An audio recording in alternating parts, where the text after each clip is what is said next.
Hello.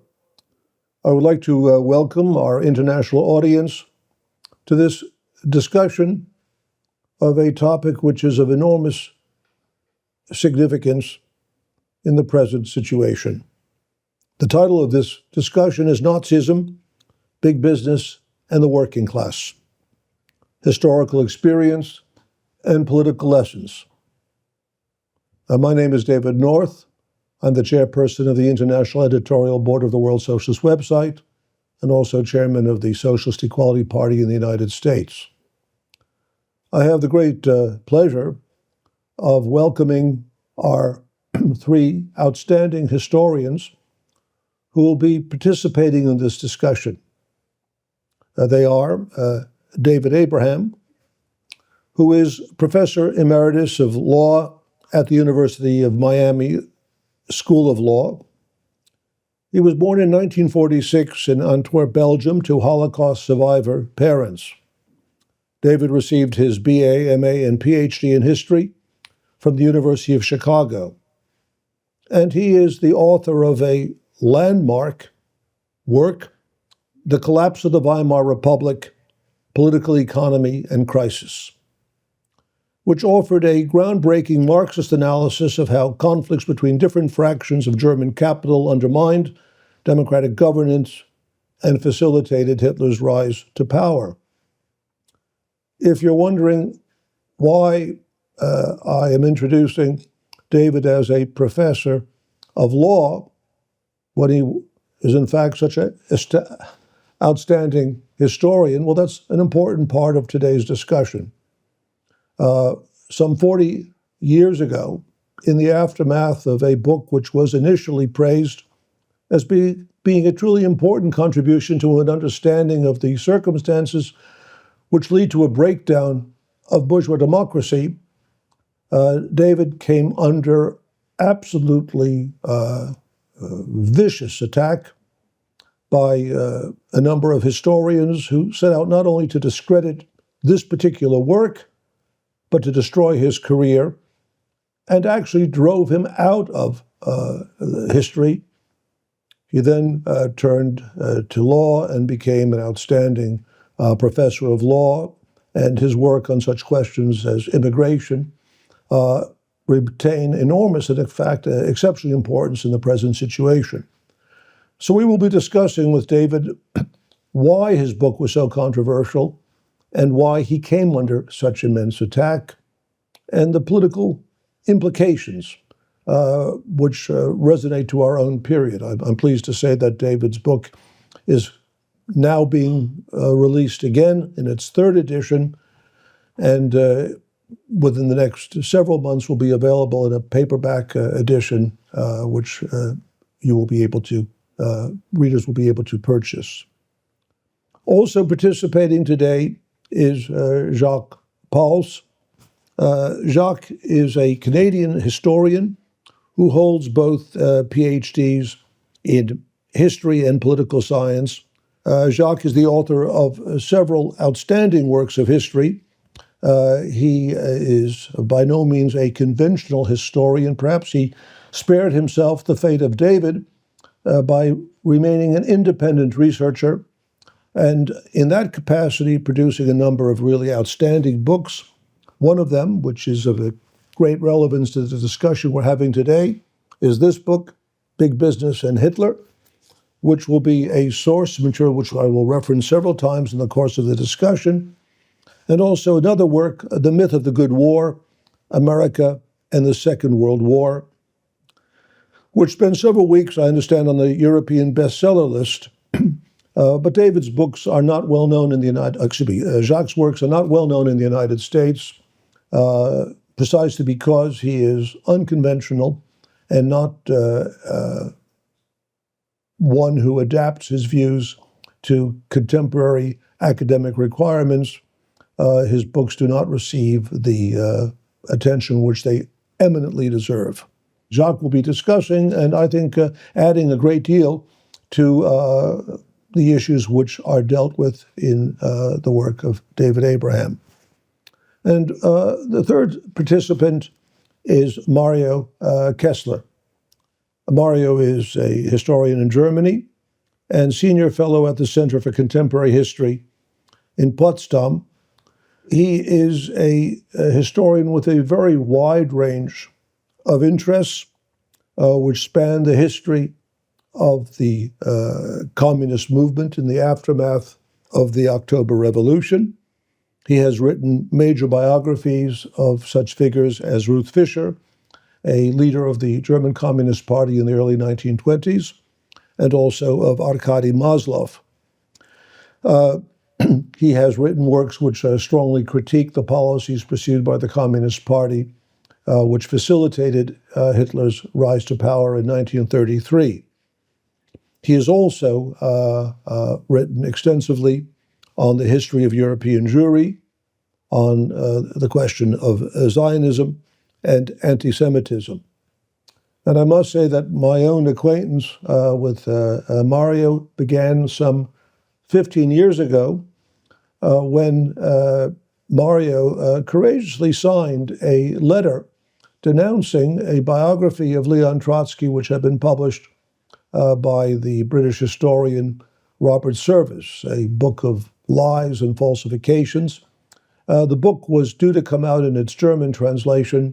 Mario was one of 11 historians who strongly protested the falsification of history by Robert Service, and as a consequence, not only delayed by a year the publication of this book, but by the time it finally appeared in German, it was thoroughly discredited, and that intervention by Mario exemplifies his commitment to historical truth. So having explained who's participating and I hope given some idea of the importance of their work, let's begin the discussion. And I'd like to begin by asking you, David,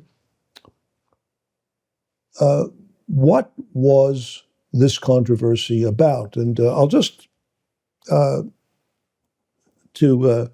give a sense of the ferocity of the attack which your book encountered, I want, at the hands of particularly two historians, one, Henry Ashby Turner, and Gerald Feldman, both well known, and both of whom were ferociously anti-Marxist and particularly hostile to your association of Hitlerism and Nazism and the rise of fascism with capitalism. Now, I just want to read from a article that you wrote in 1985, replying to the thoroughly unprincipled attacks of Gerald Feldman. And Feldman seized on what were, certainly in retrospect, relatively minor errors, the type of which will almost inevitably appear in the first edition of a massive historical book. Your book spans several hundreds of pages.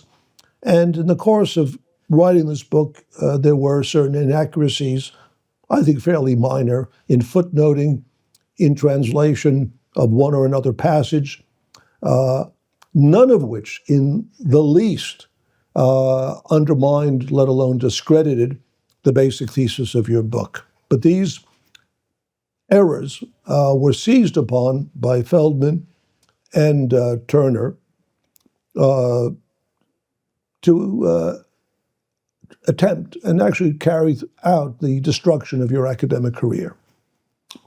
You wrote, "What Feldman charges is not just sloppiness, but fraud, fakery, and the cooking of evidence, an intentional attempt to construct arguments that could otherwise not be sustained.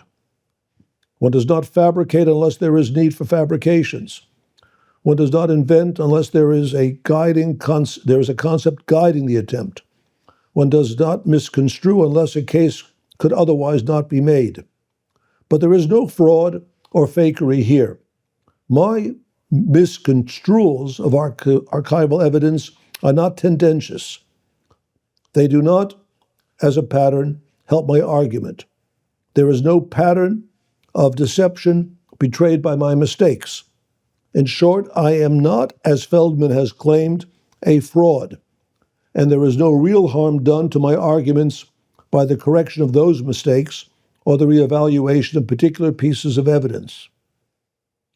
But what, in Feldman's view, was I attempting to construct? What arguments could only survive through tendentiousness, invention, and the like? Feldman's response is not clear. On the one hand, he hides behind his refusal, quote, to dignify his book with a systematic discussion of its theses. On the other, he persistently insinuates that, quote, what Abraham was up to was dogmatic, fanatical, preconceived, insensitive, ideological, and the like. He went on to say, and in a phrase which was extraordinary, that it was his solemn duty to prevent people like you, David Abraham, from teaching history.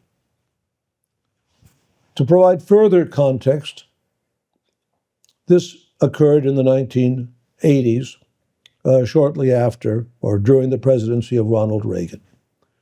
So I'd like to ask you to go over this controversy. What was it, in your view, and looking back over now nearly a half century, that sparked this? Why the vitriol? Why the viciousness? Well, I would sum up the bases of the assault as consisting of ideological animus, personal pique, and intellectual know-nothingism. And I will return to that, but let me say two things first. First, in regard to errors that one makes in research, I think we have to take ourselves half a century back, before the days of laptop computers, into private archives that did not allow photocopying, and into, or cameras for that matter, and into a situation where reviewing massive documents in private archives, not in state archives where the conditions were much better, but in private archives, errors of transcription and translation take place. That's something that scholars recognize in each other's work and address in a collegial way. But that is not what happened here, as you ably just summarized. So let me go back. My initial interest was not in Nazi Germany and its dynamics. No liberal or even conservative historian in the United States in the early 80s would seek to undermine a history that was critical of Nazism. My work was about the Weimar Republic and the conditions of stability for a liberal democracy.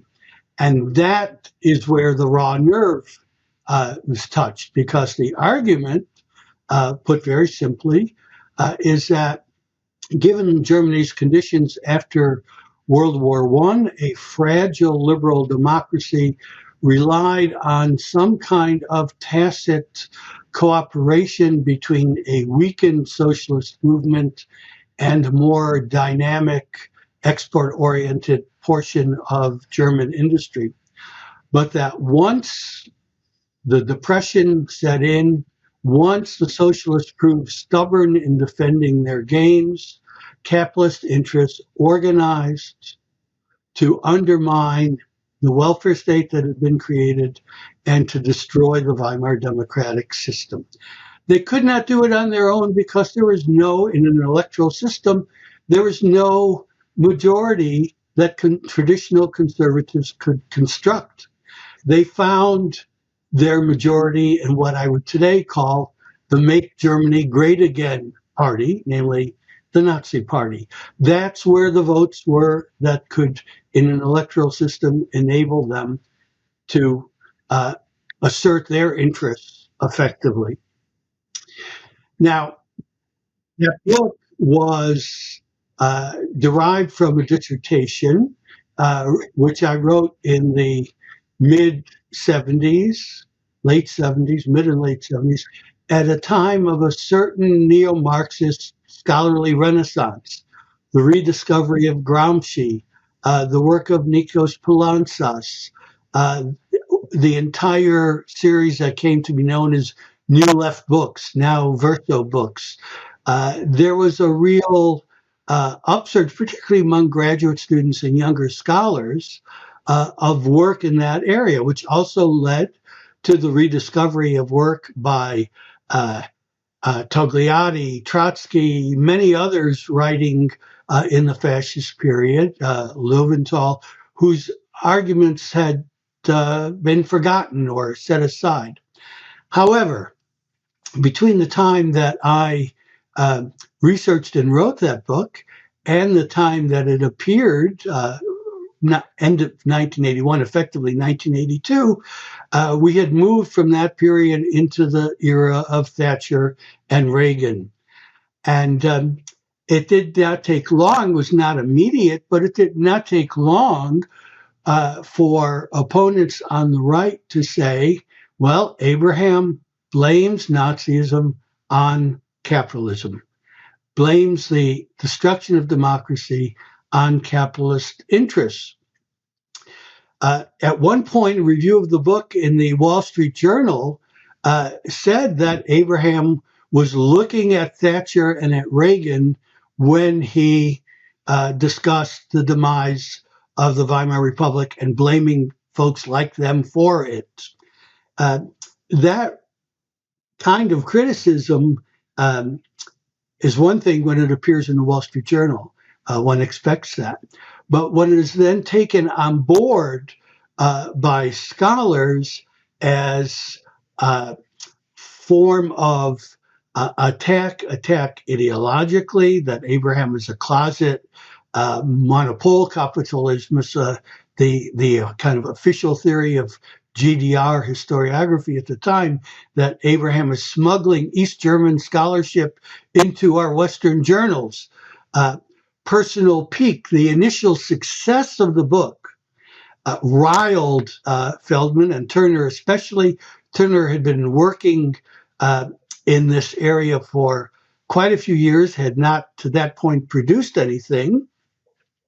So the notion that this person who would come out of nowhere, I was unknown to Turner, I was unknown to Feldman, Chicago was not part of their network at the time. To use the journalistic term, I got a scoop, and they resented that scoop. In addition, what I would call intellectual know-nothingism. Feldman in particular construed me as part of this Marxist-inspired post-modernist wave, which I have to say I in no way am. I'm a universalist rationalist, but Feldman is sitting in Berkeley at a time when Foucault is visiting and taking campus by storm, and people like Feldman are seeing attendance in their classes drop while everybody's going out to Foucault's seminars, and the name Foucault is coming on everyone's lips. And he associated me with that kind of development, attacking the old guard, attacking the universalists. I just have to say parenthetically that if there's anyone who is less similar in his approach to history, it's it's Foucault. I mean, he is an emphatic opponent of what he would call a Marxist narrative, and he would see in your work a Marxist narrative guilty of actually believing that it is possible through research to arrive at certain truths about the nature of capitalism, fascism, and objective contradictions. Absolutely correct. I can think of no other major figure for whom I feel less identity than Foucault and the Foucauldians. I mean, I think, for example, that their reduction of knowledge into power and speech as an expression of power relations has done great harm to the left. And I do not associate myself with that whatsoever. But for someone like Feldman, it was all part of this unruly new generation turning its back on Ronchian historical enterprise. I'll return to issues raised in your book. But I'd like to ask Jacques, as you know, the basic argument which was used to attack David Abraham was that he was falsely creating a connection between Hitler, Nazism, fascism, and capitalism. If Hitler is to be understood as this sort of maniac came to power, a sort of automobile accident, no one could have foreseen it, no one wanted it, a terrible thing, but it's basically a monster story, and any attempt to attribute responsibility to the capitalist system or to seek an understanding of Nazism through an examination of the relationship between business interests and Nazism is nothing less than slander and libel. Now,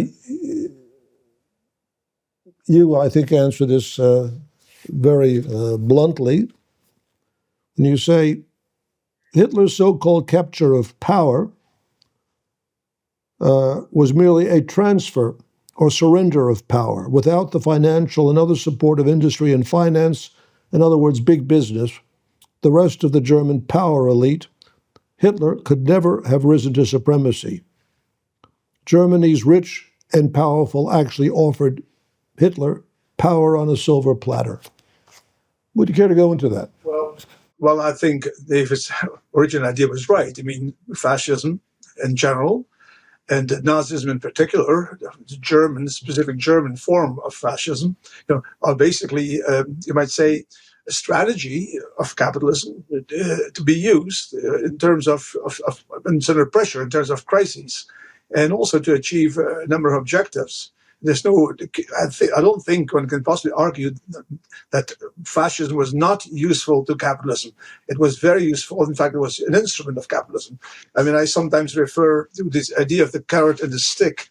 I mean, the powers, the elites, the ruling classes, like to use the carrot at times. When they have to, when the circumstances are right, they may make certain concessions. But when times of crisis, when the pressure is on, when they really feel the heat, the system it resorts to violence, to the stick rather than the carrot. So you might say, in a way, that fascism is the stick of capitalism, not to be used at all times, but certainly always ready behind the door, ready to be used. But I want to also point out something here. In my book, I talk about big business and Hitler, so about capitalism really, and fascism, the German form of fascism. But I do make it clear, I believe, it's been a while since I wrote the book, and also in my other books, that it's actually a bit bigger than that. It's the German elites in general that relied on capitalism to bring the masses under control and to achieve certain purposes like the accumulation of power and imperialist objectives as well, meaning the following: the German elite in the 30s and the 20s, the Weimar Republic, and in the 30s were not only purely capitalist. There was also the old feudal elite. I mean, the aristocracy was still there. And they are, of course, strongly represented in the army. Many of the generals, the high-ranking military, were not elements from the bourgeoisie, but more from the old aristocracy. And, of course, the church, or in Germany, the church is plural, the Catholic and the Protestant church is also a part of that elite.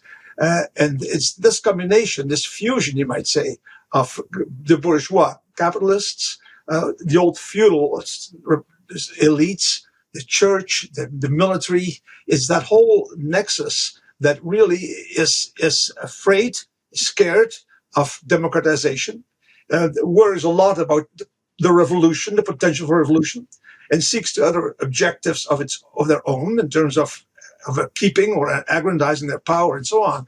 And they all see bread in using the stick of fascism.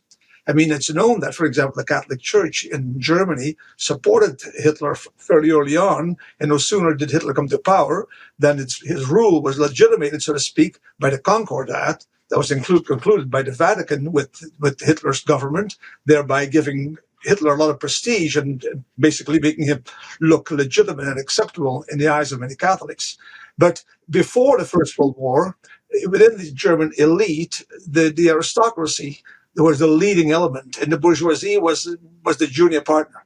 But after the First World War, it's the other way around. It's the capitalist element, it's the bourgeoisie, it's the industrialists and the bankers that are the leading element, with the feudal landowning class, you might say, and the church as junior partners. But they also are interested. They also will help bring Hitler to power. They also basically are interested in overthrowing the democracy of the Weimar Republic, which they found basically useless for their purposes and too weak to help them achieve some of their objectives, which were, of course, to basically repress the ambitions of the working class, especially in the tough times of the Depression, and also the imperialist wants and also needs of the German industry, namely, Lebensraum. That was the key word for it. That was so to speak, the metaphor for wanting what we could call really an Ergänzungsbereich, and I mean an area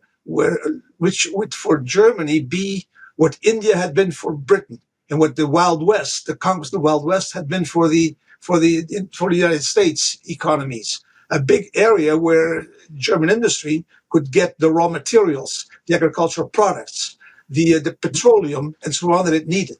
And just as India had served that purpose, had functioned in that way for the British booming capitalist system, essentially their eyes were on Russia, on the vast reaches of Eastern Europe, on the rich agricultural lands of the Ukraine, of the oil fields of the Caucasus, and so on. So the capital of fascism offered basically the possibility of conquering these areas, because the Weimar government was basically too wimpy, so to speak, to be counted on for the purpose for imperialist purposes. So definitely I agree with David's view that basically as presented in his book way in the 80s already, that indeed fascism was very much a tool and has to be understood as a tool of capitalism, which is not to say that capitalism, so to speak, invented deliberately fascism, but it discovered it as a tool. I mean, I make a distinction. I like to think, I think it's necessary for us to talk about the concept of philo-fascists. There are the fascists, the guys in the stormtroopers, the Hitlers, but there's also the philo-fascists who don't bother joining the party, but like what they see and like to manipulate them. And these are the industrialists, respectable people. I would interject in agreeing with Jacques. I would interject that the feudal elite, which had been the dominant portion of the historical bloc before World War I, becomes the junior partner during the Weimar years, but a very influential one, in part because of its continued presence in what we today would call the deep state, the military, the judiciary, the civil service, and that the border between hard conservatism and fascism is a very permeable one. There's no bright line between them. The number of conservatives in places, I don't want to get too detailed here, like the Hartsburg Front, people like Hugenberg, there was no sharp line between right-wing conservatives and Nazis. This is a very permeable distinction, and the movement of the conservatives into the Nazi camp is what puts the Nazis over the top. There's an issue which you raise, and I'm going to about the character of the regime, and I'm going to ask Mario about it. But before that, I just want to go back to the implications of your argument, because as I understand it, your book is not so much focused on the mechanics of how the Nazis came to power. It's not a sort of blow-by-blow account of Hitler's rise to power. There are other books which have studied this. But I think what's interesting about it, particularly important, is that it tries to deal with a complex question of what are objective conditions which bring about the breakup of bourgeois democracy. I mean, in other words, you were accused in a very false way of trying to give a draw up a list of bad guys who brought Hitler to power. Now, there were plenty of bad guys who were there, and if anything, and I think in this case, Jacques' book is splendid in naming names, and not just Germans, but also Americans, and we'll come back to that a bit later. But I think particularly from the standpoint of even understanding the present situation, or especially for understanding it, and I think what your book deals with is what are the contradictions which, in a certain sense, make bourgeois democracy impossible, which lead the capitalist class as a class to break with bourgeois democracy and turn to different forms of anti-constitutional rule. I'm sure, David, the very famous remark which Lenin made, that for a revolution to take place, it's not only necessary for the workers to believe they can't live in the old way, but the ruling class must become convinced that it can't live in the old way and change the forms of rule. So, with perhaps not becoming too technical at this point, what were you speak of a crisis of profits. What were the reasons which led capitalists, even if they didn't like this lower middle class upstart, what led them into his camp? Well, one of the ways in which the landscape changed big time from the perspective of the leading of the upper classes and capitalists in general was the result of the end of the First World War. And I've written a book about the First World War. I see the First World War as basically an attempt to stop the democratization process and chase away once and for all the specter of revolution. I mean, before 1914, the elites in Europe, in Germany, in France, in Russia, in Britain, they were basically obsessed by the fear of revolution. Especially the working class was getting organized. They had a program. They were militant. They had unions. They were strikes. They were talking about revolution. I mean, they were talking. Even though we now know better, we know that a lot of the members of the socialist parties, for example, the Social Democrats in Germany, were already abandoning slowly the revolutionary idea in favor of evolutionary socialism, and so on. We know that, but they still had the revolution in their program, and there were still revolutionary socialists in Europe, in Italy, and of course in Russia, Lenin, and so on. So the revolution was in the air, and there was a lot of strikes and a lot of conflicts, and the elites were just absolutely terrified by that idea, and they were searching for a way to do away with this idea, and the answer was war. In my book about the First World War, I talk about the dialectic between war and revolution. Revolutions essentially promote the idea of promote democratization, make democratization possible. The great achievements towards democracy have been made in the French Revolution, in the Revolution of 1848, and the Russian Revolution, and so on. And actually, very often revolutions have been smothered or stalled or stopped by means of war. Napoleon's wars basically put an end to the revolution. And what happened was that at the First World War, the idea was that we would stop this nonsense, this move towards democratization and the threat of revolution by a great war. Because, as the French say, à la guerre comme à la guerre. In the war, we don't discuss, we don't argue, we just basically have to get organized. We have to follow orders, and we'll give the orders, and you guys have to obey. And that's basically it. So finish with democracy, right? But after the war, this great attempt basically to undo democratization, to chase away the specter of revolution, had actually produced the opposite result. In 1918, what comes out as a result of the war is a great revolution, even greater than the French Revolution, the Russian Revolution. And to avoid similar revolutionary revolutions, and there were other revolutions in the air everywhere, as you know. Germany, it was hard to put that revolution down, and Hungary was a revolution.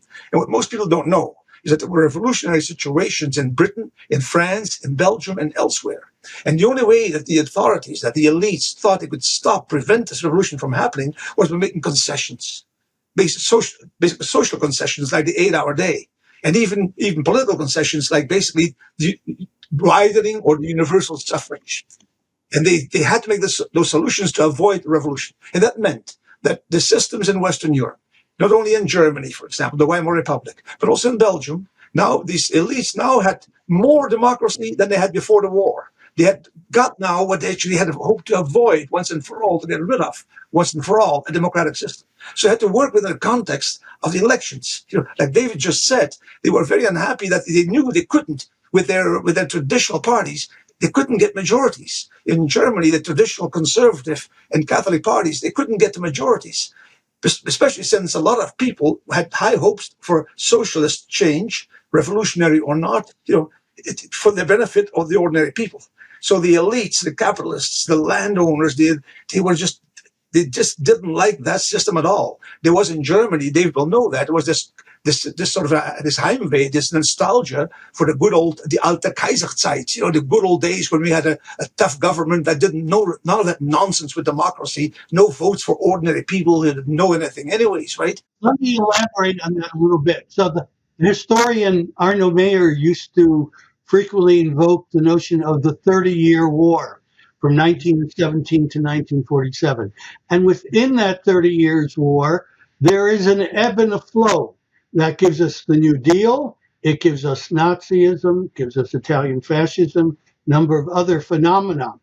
So at the end of World War I, Jacques emphasizes the revolutionary movements in Germany and Hungary and elsewhere, which are put down. But I would stress that though the communist movements, insurrections were put down, the Social Democratic Party in Germany and the Communist Party, after a while, once it gave up its putschism, were considerable and strong forces with which some kind of modus vivendi had to be reached on the part of German capital.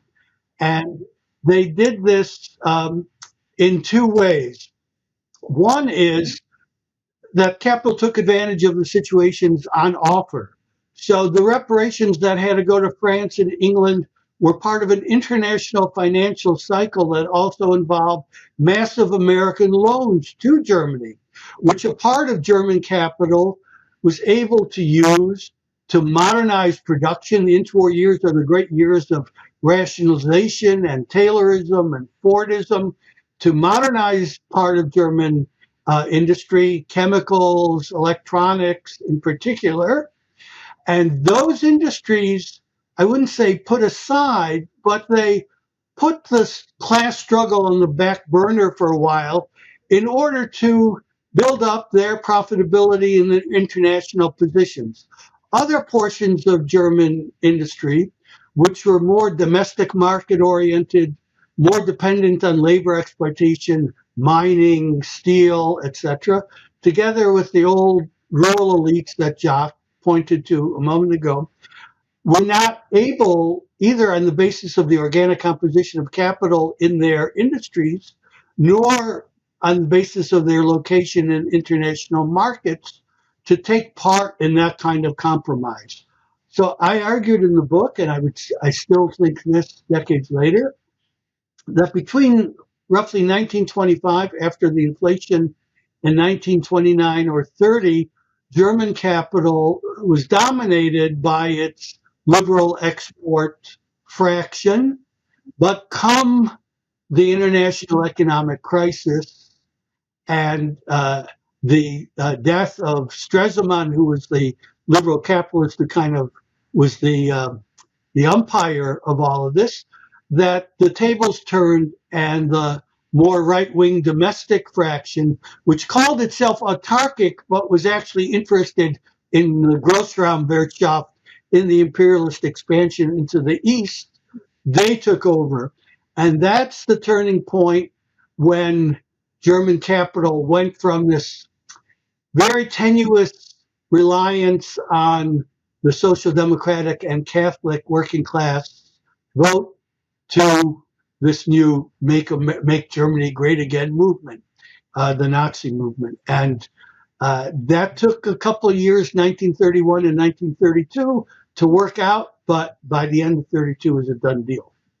I'd like now to turn to Mario, because we have been discussing the objective impulse, if I think we can call it that. Again, putting aside for a moment the question of critical personalities, including that of Hitler. but the objective impulse for a fascist solution. So I'd like to ask Mario, what was it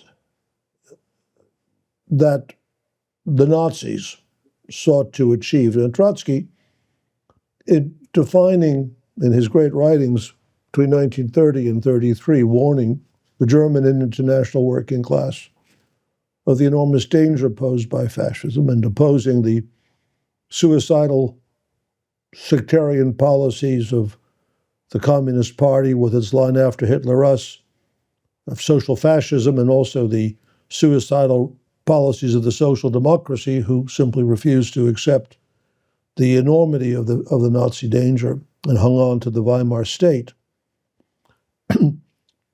What, in a certain sense, was Hitler's job? What was it that he was going to do for capitalism? Trotsky spoke of the obliteration of all elements of workers' democracy, all elements of reform. If you could describe that to some extent, what did it mean for Hitler to come to power for the German working class?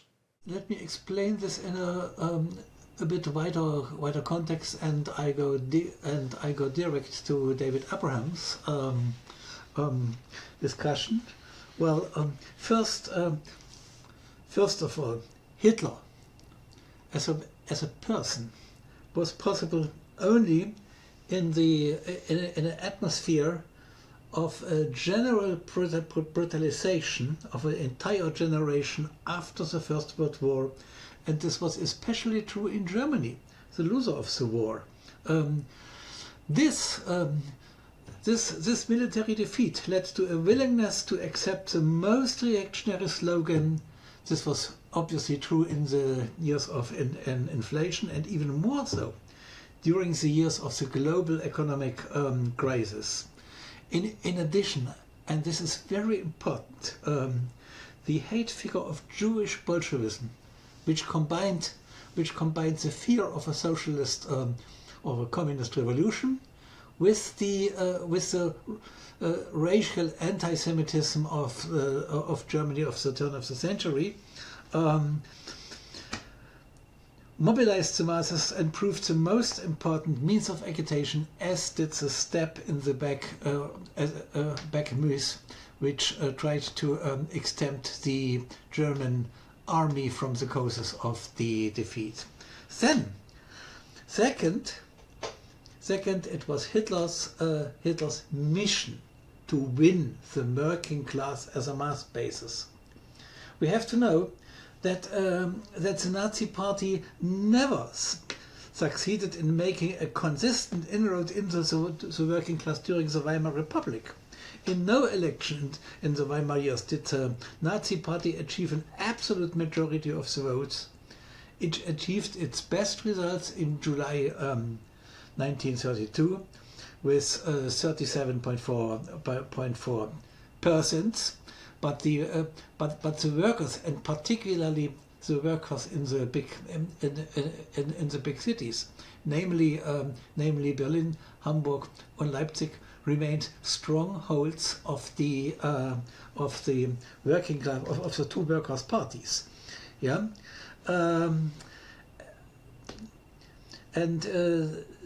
if the SPD and the KPD, the Social Democrats and the Communists, could have combined their votes, yeah, then they remained in the big towns significantly stronger than the Nazi Party.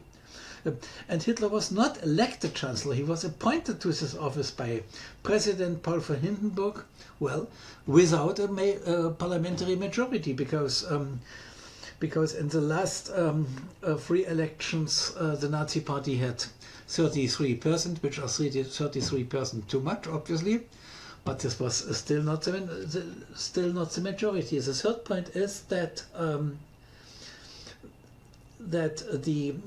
obviously we discussed it, the consequence of the global economic crisis that shook capitalism to its foundation, and these effects were particularly devastating in Germany, as David Abraham mentioned it. The economy was largely dependent on foreign loans, especially from the United States, and when these were withdrawn, the industry collapsed. Large and small companies went bankrupt.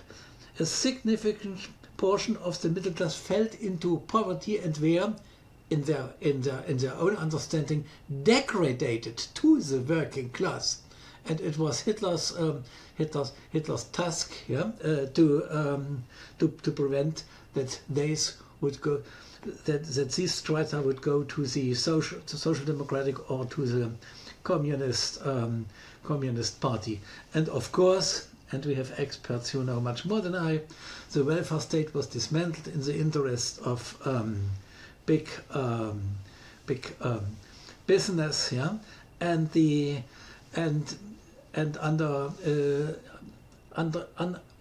under Papen dismantled large parts of the welfare states even more than Chancellor Heinrich Brüning. It was under Papen that the unemployment benefits were halved and the duration was limited to 6 weeks. Pensions were also continuously reduced, even pensions for the civil servants, which included the professors and so on, and so on and so forth. And this certainly, as we know, the Reichsverband, the Reich Association of German Industry, had demanded that the welfare state be adjusted to the limits of what they call the economic viability. That all has to be taken into account. Another point is the Nazi Party promised to remedy the hardship and mass misery in the shortest possible time. In this way, Hitler's party succeeded in building a real mass movement within a few years. By July 1932, the stormtroopers, the SR membership, had grown to 400,000 people. And but the economic crisis did not only result in the crisis of the extreme right, rather it caused this political polarization, which basically also gained in importance. The first election after the onset of the crisis in 1930 brought the communists a gain of 1.3 million votes. This was largely or mainly at the expense of the SPD, which lost around more than 500,000 votes. The number of the communists, the organized communists, grew from 100,000 to 250,000, or to almost 250,000 within four years. The Communist Party organized mass demonstration, which repeatedly led to direct confrontations to the Nazis, but the division of the labor movement facilitated the rise of fascism. That we will discuss maybe a bit later. The Hitler's function was to collect the votes, the votes of the unemployed people, the resentments of all who considered themselves losers of what was called the system. The dismissed officers, the students and jobless intellectuals, the small shopkeepers, and certainly also the workers, the unemployed workers, and the KPD was mainly consisted of unemployed in 1932. That it was a political degradation which the Social Democrats could not prevent, which the Communists could not reverse, although they did a lot to bound the jobless workers together. But basically, it was the function of Hitler, his stormtroopers, and also Nazi organization in the on the workplace, the National Socialist Working Cell Organization, which of course agitated that there are three main responsible groups for their misery.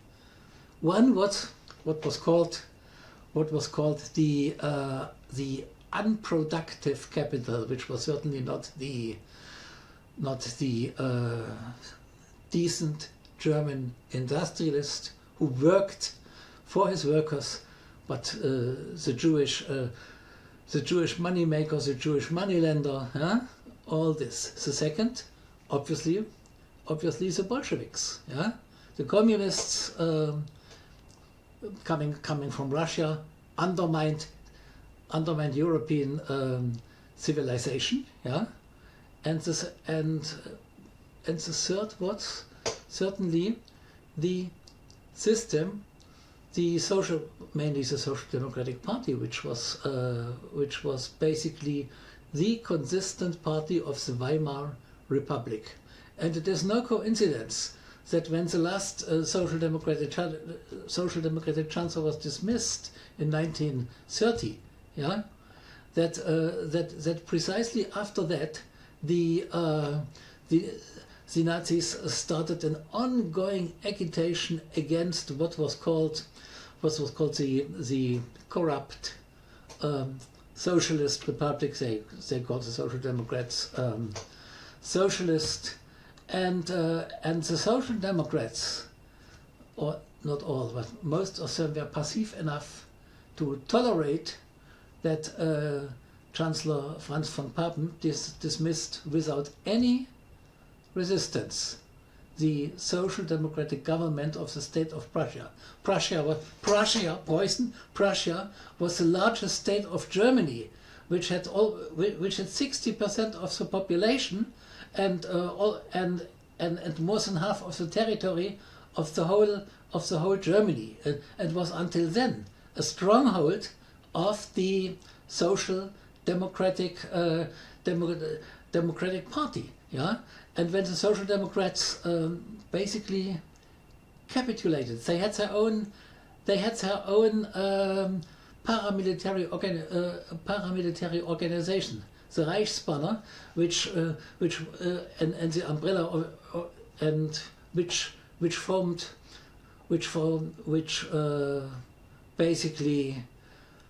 basically was a counterpart to the Nazi stormtroopers, to the SSR, but their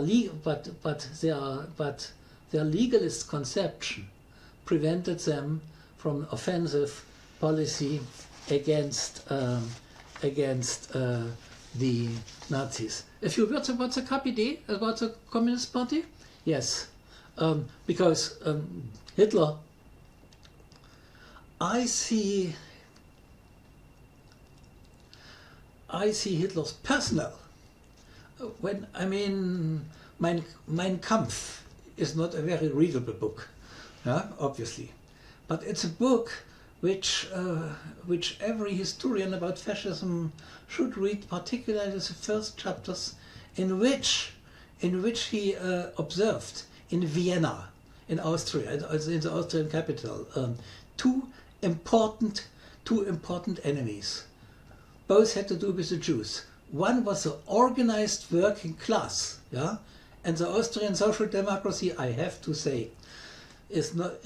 But I think one point which I think was made very powerfully by Konrad Haydn, who wrote the first major biography, and he dealt with the question of anti-Semitism, and he made, I think, a very important comment, which he said it was not Rothschild the capitalist, but Karl Marx the socialist that underlay Hitler's anti-Semitism. And this has been stressed, that to really understand the nature of Hitlerian anti-Semitism or Nazi anti-Semitism and political anti-Semitism as a phenomena as distinct from the older religious-based anti-Semitism. Political anti-Semitism emerges as a weapon against the labor movement, against the working class.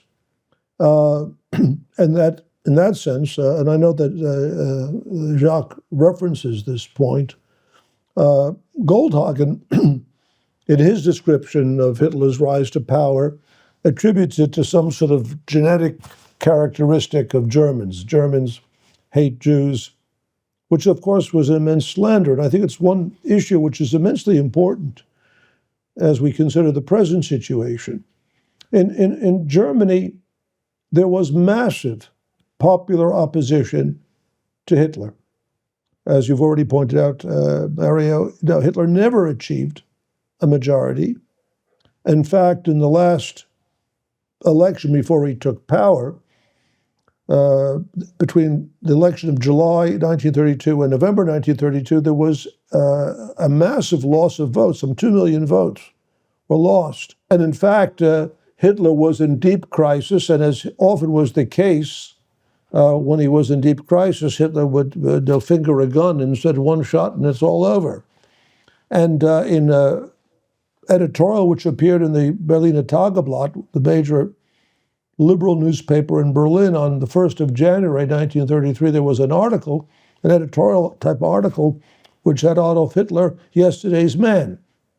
And so it's very important to understand, first of all, two factors. One, as Jacques quite correctly says, at the point of his greatest crisis, when the Nazi Party was splitting apart, when there was a huge opposition even within the Nazi Party who felt that Hitler had mismanaged the situation, that he should have accepted some sort of position in a coalition government, there was great fear that he had made catastrophic political mistakes.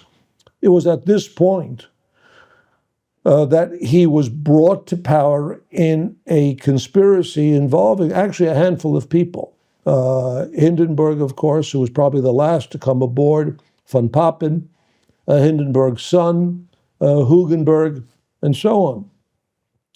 But a point which I do want to raise, and perhaps Jacques would go into this. I could quote some of the sections, but perhaps you would just review this, that the devastating consequences of Hitlerism and fascism on the German working class, which is particularly important in response to those, and it persists to this day, who claim that, well, Hitler solved the problem of unemployment. Hitler improved living standards for the great mass of people, which is a colossal lie. And perhaps you want to, I know you addressed this in your book, Jacques. Could you go into this somewhat? Hitler's regime can be described as pursuing a high profit, low wage kind of a policy. It was definitely a regime that, in respect to social policies, was in the service of big business, and therefore its victims, so to speak, was the working class. And you can see that one of the first things that Hitler did when he came to power was basically get rid of all the working class parties, starting with the KPD, of course, but also eventually the Social Democrats. They were gone, and basically, even perhaps arguably more importantly, did you say that approximately 60,000 members of the Communist Party were murdered? Yeah, they were exactly. What people don't understand or don't know is that the first concentration camp, the prototype, the primordial one at Dachau, was set up not just for the Jews. Their turn would come later and on a larger scale in Auschwitz. But I mean, it was set up because the regular prisons were full of political prisoners, mostly social democrats and communists, mostly communists, actually, I would imagine. And therefore, there was the need for more accommodations, and they set up this camp very cynically, in what is essentially the sort of Montmartre of Munich, an artist's colony made the name of Dachau, which was presumably an idyllic place. And there they plunked down a piece of hell in the concentration camp. And that camp was full of opponents, political opponents, and mostly of working class background and origin, whether they were communists or socialists or whatevers, and also some liberals who opposed Nazism and so forth. So that is where really Hitler showed his true colors.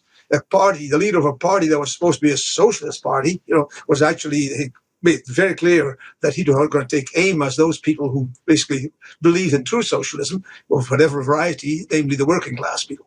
And indeed, the working class paid a price. And I quote somewhere in my book, and it's been a while since I wrote it, an author, I forgot now who it was, who says clearly that the German sort of a workers' movement with its party, the Social Democratic Party, and the Communist Party, and its unions, had been the most powerful working class movement in Europe, essentially.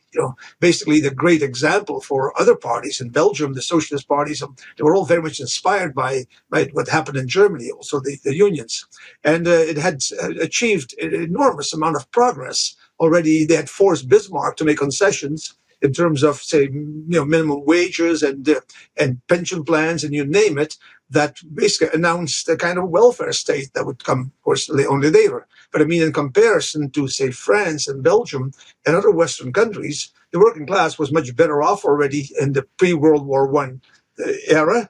And that's why, by the way, they believed so much in their own country that they went to war for it. But I mean, the working class had achieved a lot over there for ordinary people, for the working people.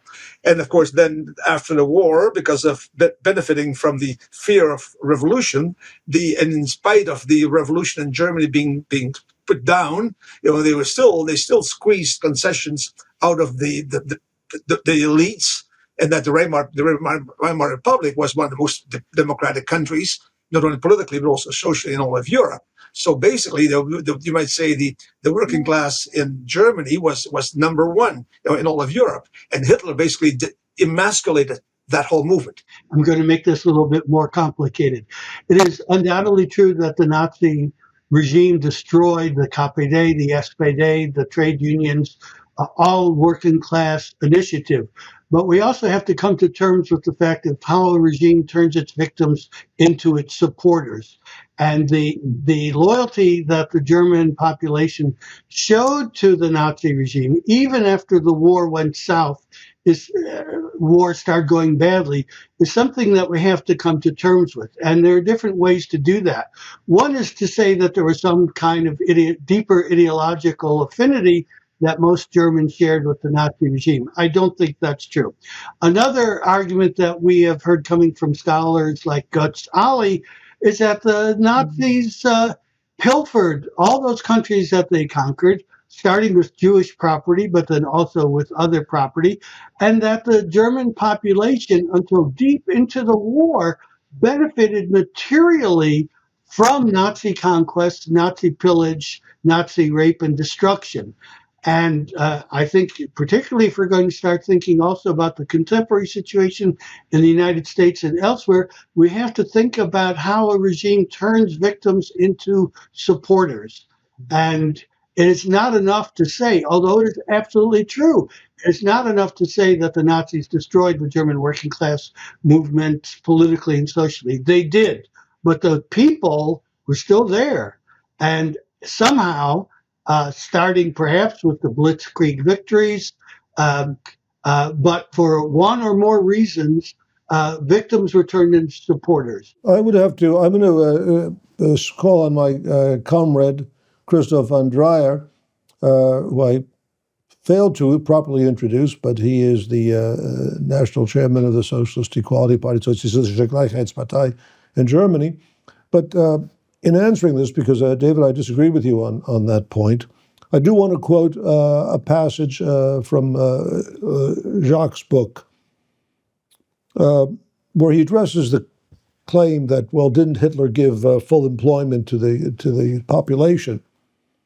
And he writes, moreover, in exchange for employment, the workers lost all rights the German labor movement had acquired at the price of a lot of blood, sweat, and tears during the half-century before 1933. And rearmament also led inexorably to a new great war that would bring terrible misery and death to millions of German workers and other plebeians. Finally, it is also a fact that the increase of employment, in other words, the increase in the quantity of work, went hand in hand with a decrease in the quality of work. What that means is that security and health in the workplace deteriorated considerably. This degeneration was reflected in an uninterrupted increase of the number of work accidents and work-related illnesses in the Third Reich, from approximately 930,000 cases in 1933 to 2.2 million in 1939. Now, just before I think Christoph would want to answer the points you made, I think any discussion of support for Hitler which doesn't, first of all, recognize that after January 1933, people were living in a police state. And the price of opposing the regime was horrifying persecution, torture, murder, and there is, I think, substantial evidence of historical works of an actual decline in mass popularity. People were terrified, frightened. And the other point, which I think always must be stressed, and much too little attention is given to this, the consequences of the betrayal of the working class parties. I mean, the German workers had created two great parties historically. The Social Democracy, which educated an entire generation or generations of German workers. And then the Communist Party as a consequence of the betrayal in 1914. Now, what is the disorientation that follows from such betrayals? I mean, when individuals, and certainly in Germany, the masses had been trained to work through organizations, to be disciplined, and then to lose that, and to have no place to turn. So I think any discussion of Hitler's popularity would be false unless we can really work through the implications. The other element of it is the horrifying consequences of the war itself, the mass death, which did not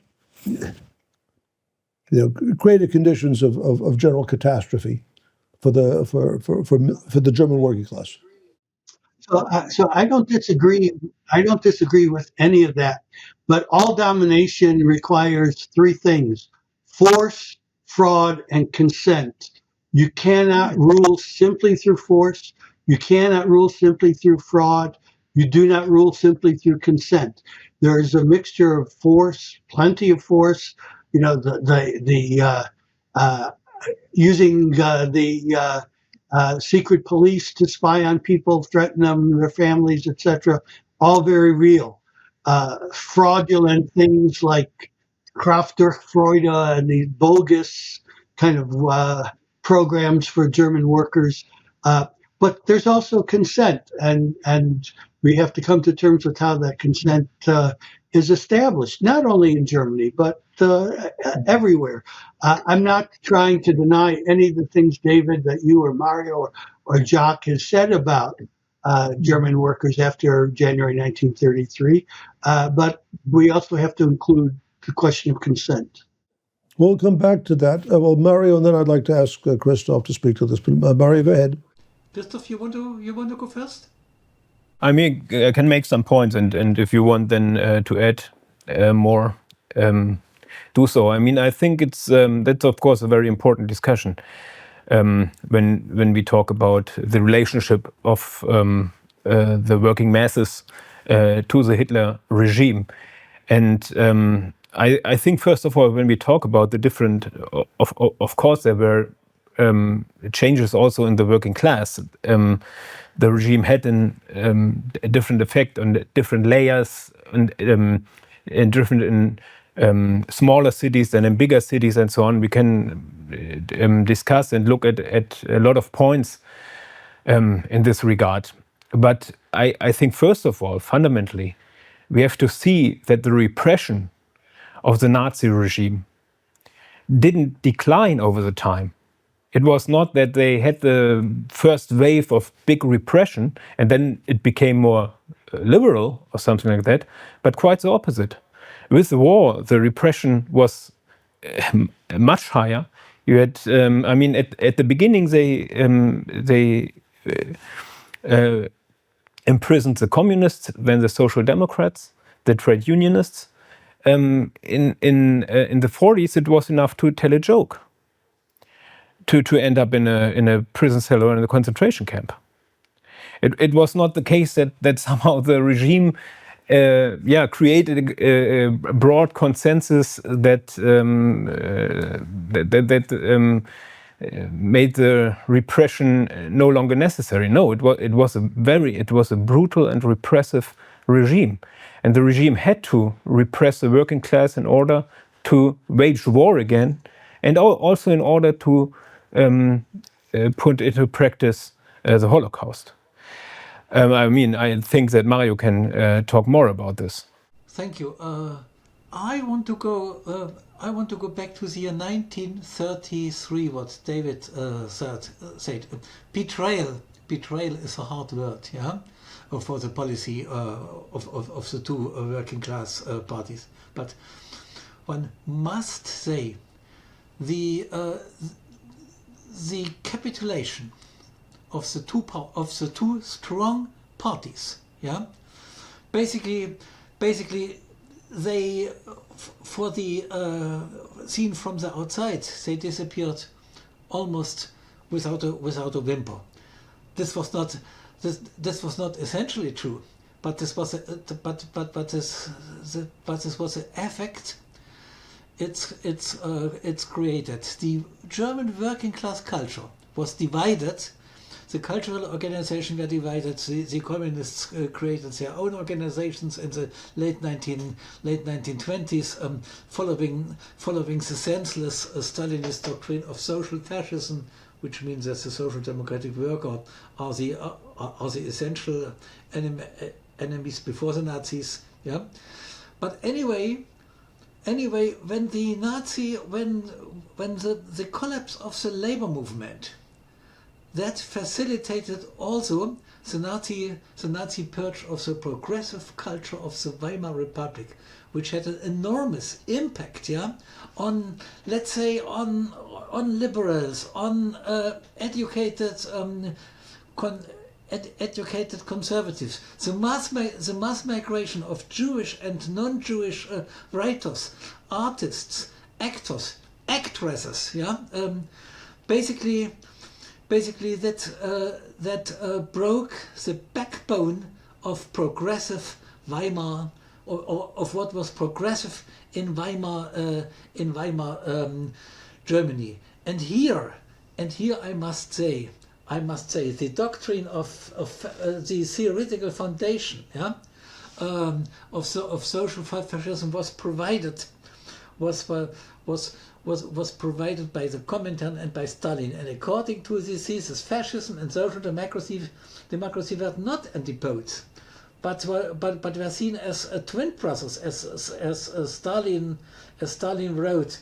And in the course of its pseudo shift in the late 1920s, the so-called third period of the Comintern, yeah, they took up the thesis again, and in the deep crisis of the world economy, social democracy was the main enemy, as it prevented workers from fighting against capitalism, according to the KPD. And one should not forget, I don't know whether we should discuss it now or in a separate section, we should not forget the in-between, the outsider groups, the splinter groups, both from the KPD and from the SPD, the Socialist Workers' Party, the Sozialistische Arbeiterpartei,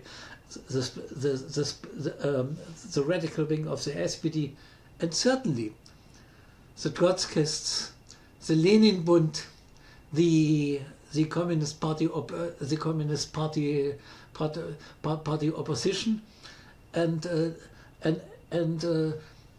it were basically Leon Trotsky and August Thalheimer who gave the first warnings, yeah, who said fascism in Germany or National Socialism is not the same as fascism as fascism in Italy, because many social democrats said, well, Germany is not Italy, is a country, is a cultivated country, which was questioned even then, yeah, and they closed their eyes, and unfortunately also many Jewish and non-Jewish liberals did. But I still think, and I say that When I taught in the United States, particularly at Yeshiva University, I taught my students some basic facts. One is that until July 1932, before the Social Democratic government of Prussia was dismantled, the KPD and the SPD had the potential to block Hitler effectively, yeah. And the other was, of course, despite all the weaknesses of the labor movement, which we discuss, yeah, one should never forget, before Hitler and the German fascists could annihilate the Jews, they had to destroy the German and the labor and European labor movement. This is basically was basically my main argument, yeah. In my teaching in the United States, in East Germany, in West Germany, over 40 years. I'm now retired. I would, this is raises a very critical issue. In response, David, because of course we're discussing this within the context of a very definite political situation in the United States. And just as we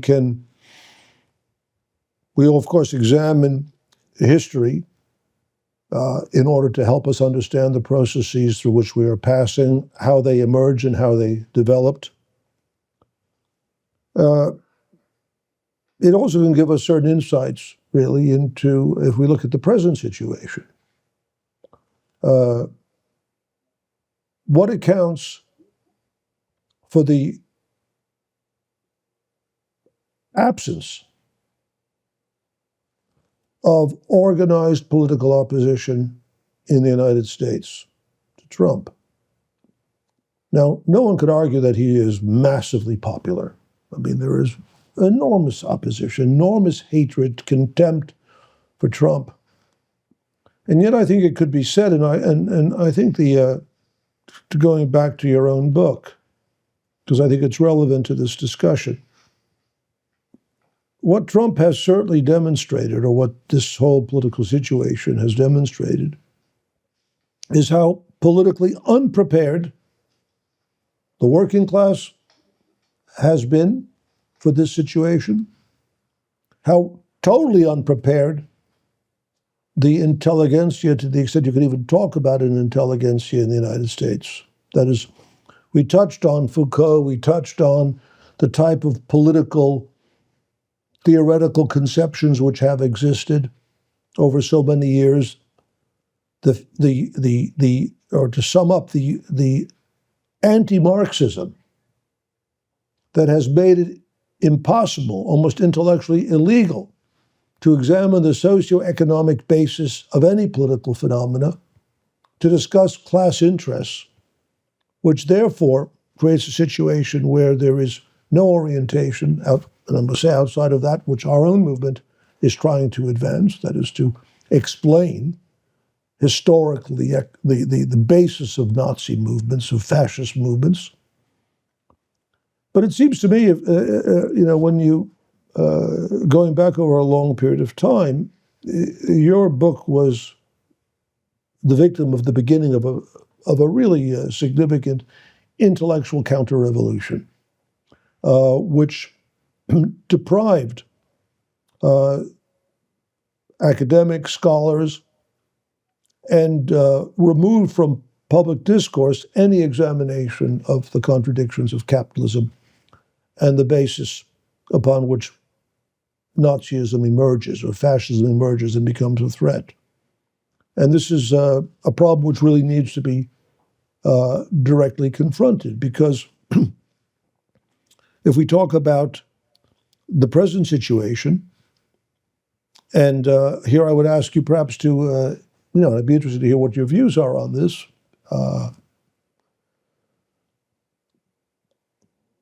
If we look at Trumpism as a phenomenon, how would you approach, or how would you, let me put it this way, what would you suggest as a starting point for an examination of the phenomena of Trumpism, the emergence of a fascistic regime in the United States? That's a very tall order you've just put on the table. But let me begin by saying, returning to the importance of what Christoph and Mario offered a couple of minutes ago. For the successful Nazification of Germany, it was necessary to destroy the workers' movement, to destroy two socialist parties, however good they were at what they were doing or not, both the SPD and the KPD, and the trade union movement. In the United States, we have no basis like those movements for a counter hegemony, to use the language we used back in the 70s and 80s, the Gramscian language. There is no basis for a counter hegemony. It used to be said, it was said, deep into, well, through the end of the 20th century at least, that the two most conservative parties in the industrial rich countries of the world were the two parties of the United States, the Republicans and the Democrats. So compared to Europe, we already began amongst so-called liberal or capitalist democracies, we already began with the two most conservative frameworks. At the high tide of American trade union organization, we had maybe 25% in the private sector. Today, it's down to 6%. And if Trump and company succeed in eviscerating public sector employment, the number there, which is currently higher, will also be reduced to the single digits. So we don't have at our starting point the institutional structure of progressive, liberal, let alone socialist organizations and worldviews to stand in the way of Trump and Trumpism. There is a hunger for something. We may differ in what we think of Bernie Sanders, but the rapid way in which he gained popular support demonstrates that there is a hunger for an anti-capitalist or at least an anti-oligarchical capitalist voice in the United States, and the Democratic Party has systematically blocked that. It was very clear in 2016 that the Democrats said, to paraphrase the French rightists who said better Hitler than Blum, they said better Trump than Sanders. And that's where our Democratic Party is. Now, what changes have taken place in American capital? You know, it's a little early to nail this down, but we have seen that those portions of American capital and American industry, which had made certain modus vivendi, at least in terms of minimal social welfare policy with American workers, that those sectors have receded as American capitalism has become increasingly financialized, and as the race to the bottom has led to the closing of factories, the movement within the United States from union to non-union parts of the country, the export of jobs altogether, we've seen that fraction or faction of American capital displaced by this new creature, which is a melange, a mix of some kind of old right-wingers in the fossil fuel industry, very strong in the anti-environmentalist aspect of Trumpism, with this kind of new, they like to call themselves anarcho-libertarians, but they're really right-wing ethno-nationalists out of Silicon Valley and the artificial intelligence boom. Recently, one of the lead figures in that boom, Peter Thiel, just gave a series of lectures that was cribbed from Carl Schmitt. You know, there is a blockage in civilization, and that blockage is workers and leftists and minorities and environmentalists. It's a kind of new Judeo-Bolsheviks, right? They are the blockage, and he uses the language of Antichrist. I mean, it really uses the most Catholic part of Carl Schmitt combined with the friend-foe proto-Nazi elements of Carl Schmitt. It is an aggressive counter-revolution. Some counter-revolutions seek to restore the status quo ante. This counter-revolution is revolutionary. It really wants to not only destroy the remnants of the social safety net that remains from the New Deal and which the Democratic Party has not successfully defended, and restore a kind of racist, nationalist. Trump has his eyes on a kind of Grossraumwirtschaft that goes from Greenland to Canada to Panama to Argentina. I don't know that these guys care about that because they have their own globalism. Tariffs don't bother them. Tariffs aren't going to resuscitate domestic manufacturing, and they don't bother these new capitalists. So I haven't quite, in my own head at least, gotten a complete configuration on this new dominant fraction of American capital, but it is highly aggressive, rapacious, and reactionary. You're saying a great deal, but I would suggest that your description of the rapacity and extreme counter-revolutionary character of American capitalism and the American ruling elite is undeniably correct. But then one must ask, as I think a question you posed or grappled with in your book, what are the objective conditions underlying this turn? In other words, if I can borrow from Jacques' statement that the ruling class chose Hitler, and with whatever contradictions and conflicts they placed him in power, the same is true of Trump. They have had a long experience, and as we've said at the World Socialist website, essentially, the American ruling elite has turned to the corporate underworld, a sort of mafia, to take over and to use its methods. Now, why? And what are the objective contradictions, independent of consciousness, that have created this extreme and vicious counter-revolutionary current which dominates American politics? Now, there are many elements which can be referenced, some of long-standing historical and ideological character, anti-communism as a state religion, and so on. David, you're of course familiar with it. But if we perhaps concentrated on the most decisive factor, what is different and what has evolved, or what changes the situation so dramatically, is that Trump is the culmination in political terms of a protracted decline and breakdown of the global hegemony of American capitalism.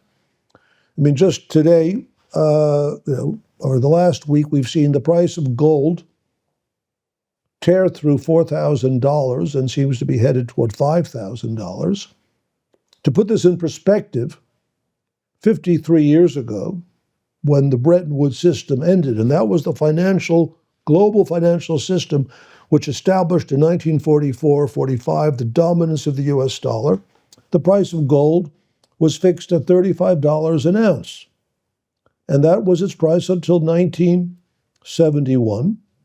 And with the United States pledging that it would redeem dollars for gold if demanded by foreign governments which held dollars. That was abandoned by Nixon, and it was abandoned because the trade balances were deteriorating. The United States was losing its global position. Now, over the last 54 years, the price of gold has gone from $35 an ounce to now $4,200 as of this morning. All the precious metals are exploding. And there's a way of looking at this which says it isn't gold that is rising, it's the dollar that's being devalued. And this is an objective indication of a real crisis of the American economic system. And as you pointed out in your book on Weimar, it is driving the ruling elites to really desperate measures. I mean, bourgeois democracy isn't a favor, as you know, which is granted. I mean, democratic rights are not granted out of the, kind-heartedness of the ruling elites.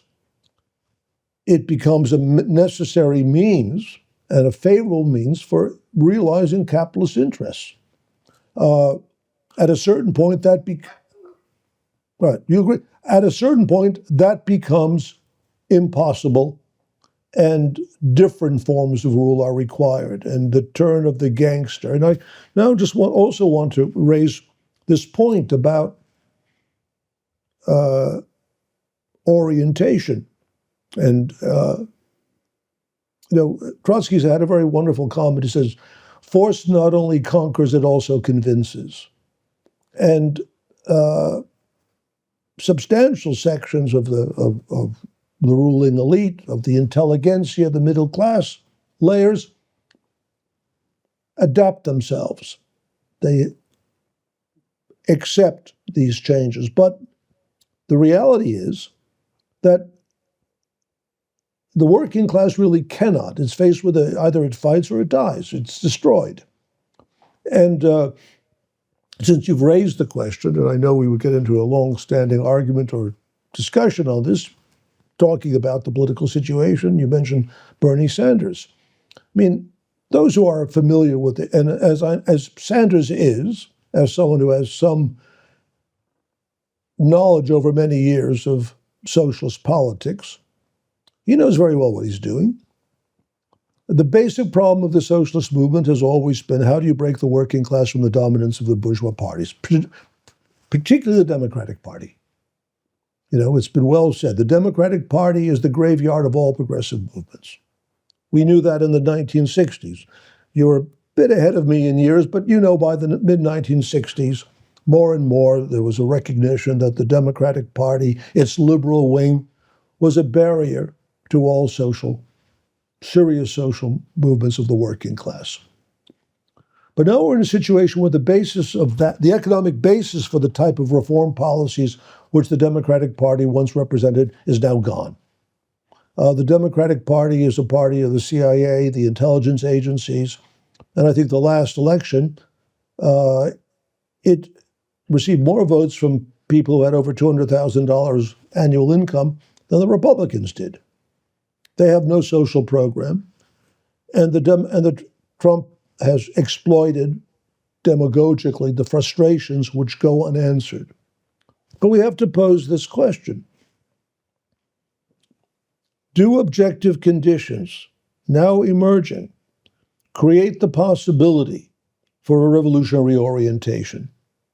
Is fascism inevitable? Is it just a descent toward hell? Or do objective conditions, rising cost of living, massive social inequality, the destruction of all remnants of New Deal, Great Society liberalism, medical care, and so on, social security, does the assault on these policies create the conditions for a political radicalization of the working class and the possibility of building on that basis a genuine socialist movement? Well, we have always said that the choice ultimately is between socialism and barbarism. But the problem with that is the word ultimately. So at the same time that the dollar is down and gold is up, as you said, I just checked, and you may have seen me do so, the stock market is at 46,000.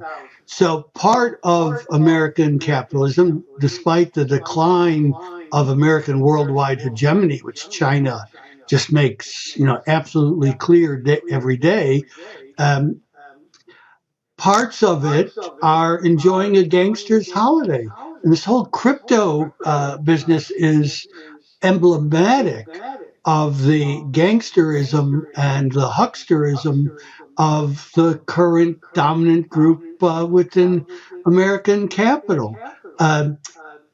I know this is going to sound like a liberal critique, but these people don't make anything. They just wash money. Well, you're talking about fictitious capital. Yeah. And the 46,000 stock market has been made possible by the unending infusion of credit into the economy. In other words, it's the inverse image of American bankruptcy. But I do have some questions which I want to raise here, which are important politically and historiographically. And I wanted to address this to Christoph and, well, to all of you. And that the extreme revision of history in a manner which legitimizes fascism. I must perhaps recall my early discussions with Mario. It was, I think, the end of 2013, beginning of 2014, when, as I said, Mario was really helping us respond to these falsifications of Trotsky's role in history. And I made the point to Mario, and I said, Mario, you start falsifying Trotsky's role in the history of the 20th century, they'll start falsifying Hitler. And Mario, whose politics I think he will admit is not as extreme as mine, he tends toward compromise, what I would call centrism. He said, now you're going too far. That can't happen. It was about a week later that I encountered Mario on Unter den Linden, and he was holding a copy of Der Spiegel, and he says, I would not have believed it. And the front page article, the cover story, was devoted to, frankly, a rehabilitation of Nazism, in which it included a passage quoting his German historian who heads the Eastern European department at Humboldt University, who said Hitler was not cruel, Hitler was not a psychopath, he didn't like to talk about the extermination of the Jews at his dinner table. This shocking statement was bound up with a emergence of a new political movement, the Alternative for Germany, AfD, which received enormous support in the German media. And Comrade Christoph Vandreier played a leading role in the refutation of these claims and wrote a book called Why Are They Back? And I think it would be helpful, Christoph, if you just review, and I want to have some comments upon this question of historical revision and historical truth, and it's the relationship of the two in the struggle against fascism. So, Christoph, if you would start off, and then I'd like to ask David and Jacques and Mario to, as we conclude this discussion, respond to this. I mean, I think the question of historical truth regarding Nazism is particularly important. This should never be forgotten and has to be guiding for us every time. And that is also why it is falsified heavily. I mean, of course, you had you have a certain tradition of falsifying the history of Nazism in Germany after the or in the direct post-war period. You had, of course, the big silence about the crimes, and it was just Hitler and his smallest circle. That was a theory, and there was a lot of falsification. With the Auschwitz trials, with the '68 movement among students, but also among workers, with an offensive of the working class movement, in the 60s and 70s, that changed. And also at the universities, much more serious studies in Germany on the Holocaust, on the Nazis, took place. And then you had in the 80s, when Helmut Kohl became Chancellor, and he called for the geistig-moralische Wende, for the intellectual and moral shift. Then also among historians, the questions were picked up again.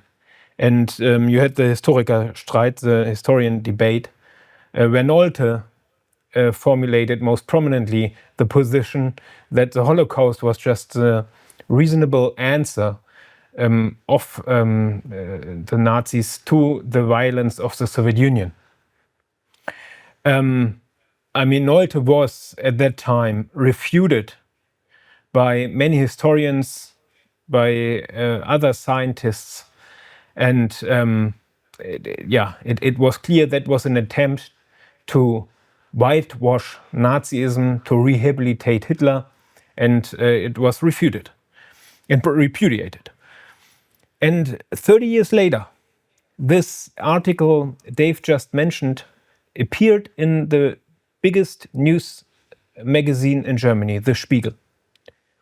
And it started, Barbarowski was quoted that Nolte was done an injustice, and that historically speaking he was right. And then, as to justify this position, he said Hitler was not cruel or was not vicious, and he was not a psychopath.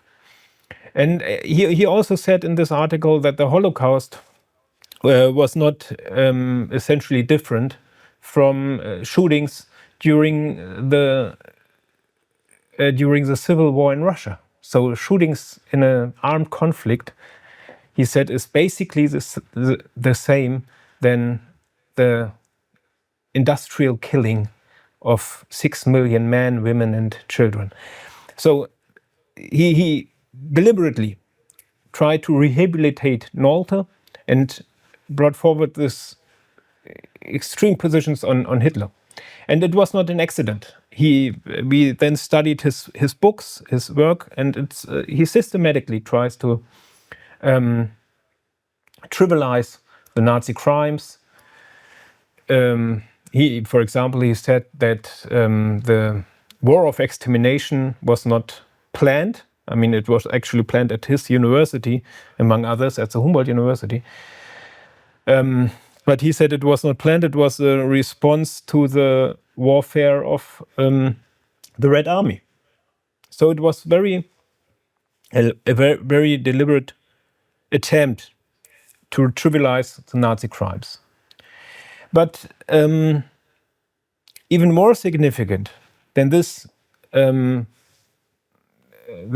really breathtaking falsification of German history was the fact that Barbarowski was supported by almost the entire academia in Germany. The university administration, the professors of the history department,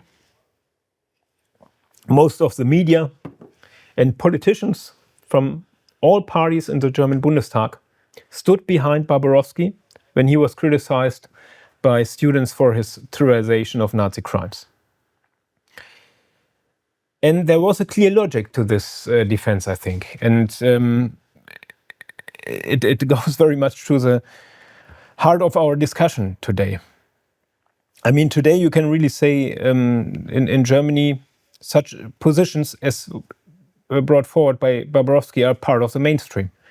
You have people like Karl Schlögl or Claudia Weber basing themselves on Timothy Snyder and his work in Bloodlands, and who portray the Second World War basically as the result of the power struggle and violence of two regimes, the Germans and the Soviet Union.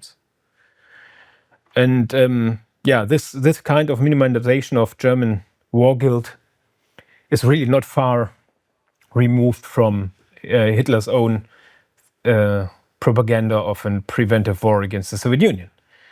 So that is now today discussed in German academia again. And I think, it is just understandable, and this shift.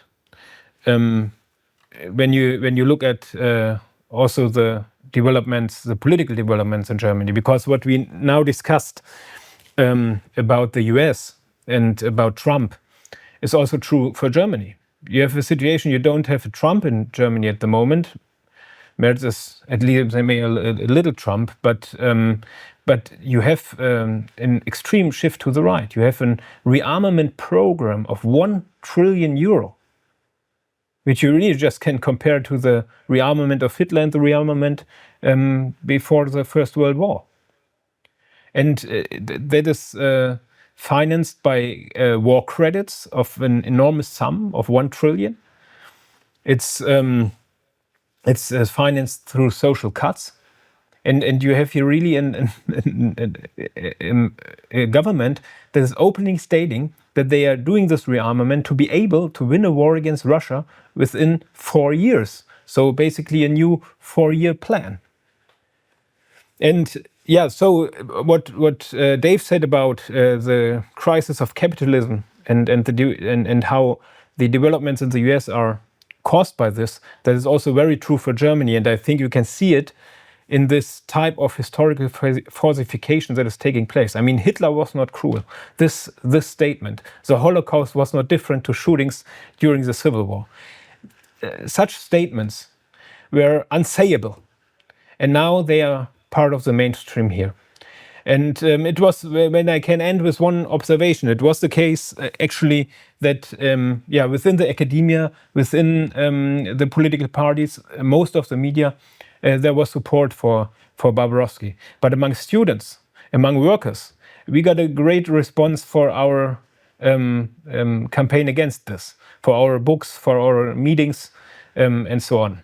So maybe what we discussed about the opposition within the working class against the Nazis, and for this the centrality of perspective and program, I think that's also very true today. There is huge opposition against war. There's huge opposition against the social attacks, the social inequality. But the decisive question is that of perspective and of political leadership. Well, I would like to ask this question for all of you as we conclude. Yes, Mario, go ahead. Go ahead. In one point, Christoph, I'm slightly more optimistic.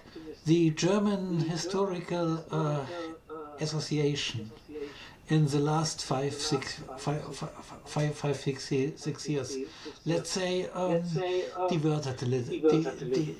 diverted from this picture. The rise of the AfD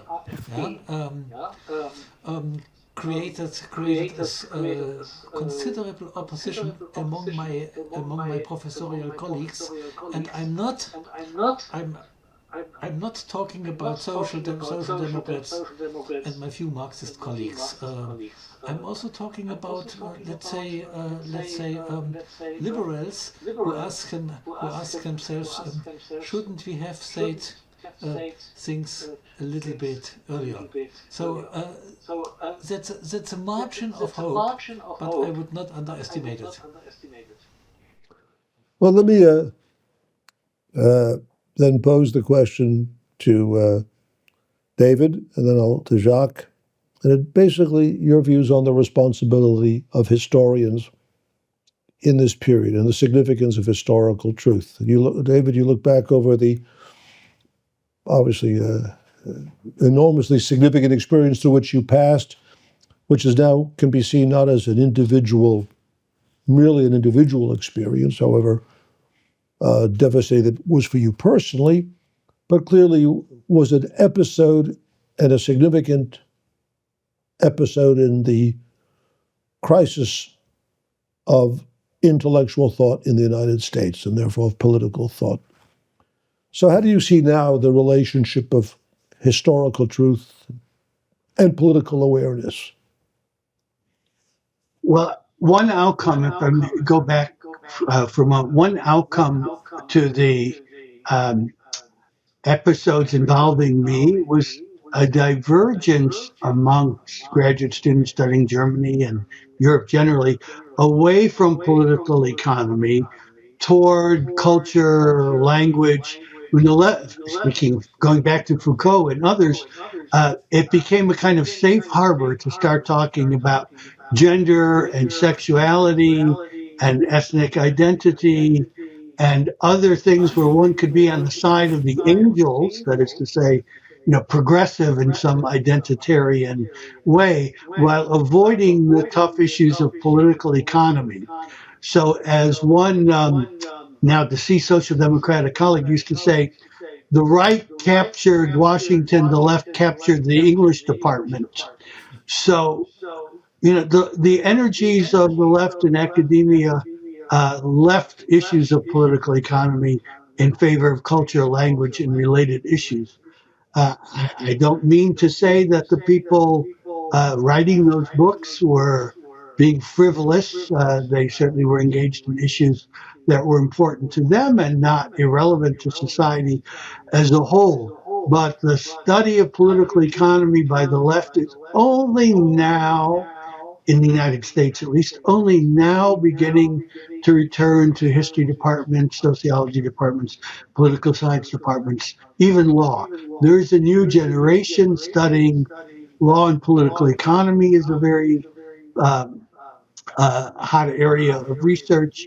One sees a little bit in new studies of capitalism, not all of which I think are very Marxist necessarily, but at least they're studying political economy. So there's a little bit of a renaissance, whether it will survive upcoming repression and the cutting of funding to universities. It's too early to tell, but there is a little bit going on, but we lost many years in developing left-wing and Marxist studies of political economy. There's no question of that. As to the larger mandate for historians, it's to explore and analyze the past and show how it happened, informed by an understanding of how societies in the past, present, and probably in the future will operate under the structures and institutions that govern them. What I would like to say about the issues we discuss here in general is that there's obviously a big shortage, an inadequate interest or opportunities to study real history. Like David says, political economy, that dimension of history has been swept under the rug. Interestingly enough, I myself, my own trajectory is the opposite. When I did my PhD in the 1970s in German history, I was told to do women's studies, and I did the study of women university students in Nazi Germany without looking at class or anything like that at all, because I'm not from that background. But it's only to my history studies that I came to a class analysis approach, which I basically opened my eyes in a way that that they were closed before. I would not rewrite my thesis the way I did then. I would not do it now. So I must say I learned a lot from the study of history, if it's well done. And I think of, for example, of historians like Arno Meyer, whom I had never heard from before I came to Canada, and who I've learned an awful lot from. And so we need to see the problem. The big problem is that, first of all, the media and the general culture is to basically tell young people and even adults, oh, don't bother with history. There's no future in history. Don't study history. Go into economics, start business. You're going to make money in history. It's just for the birds. Like Henry Ford, whom I quote in one of my books, famously said, history is bunk. And if you want to make money, that's what it's all about in life, right? So the real reason is that they don't want you to study history. Is the history is subversive. And I know myself because I'm from a very conservative Catholic milieu in Belgium. They're not from here in Antwerp. That was a big city. I'm from deepest Flanders, very Catholic. And I went to school and I learned all the bullshit about, Caesar and Napoleon and all that stuff. And there was no no idea of class analysis whatsoever until I got to university in Ghent, and there I got some good professors. But I'm just saying, it opens your eyes, and that's why, because history, it can be subversive, because you start to understand why we are in the trouble that we are in right now. How did we get here, right? And that's why they don't really, the powers that be, don't really want us to know how we got into this trouble, right? So that's why they've fought a battle on two fronts. First of all, no Marxism. Like Marxism was bad. Now, mind you, some historians had to have a token Marxist, in their faculty, some guy who taught about Marxism, but he was Marxist himself. I think of one of the universities where I was involved in. So no Marxism, right? I mean, Marxism was bad. Forget it, right? But just as importantly, I think, is that this great white elephant in the room of the media and historiography today, and that elephant is called imperialism. It's really the study of capitalism and its worldwide manifestation.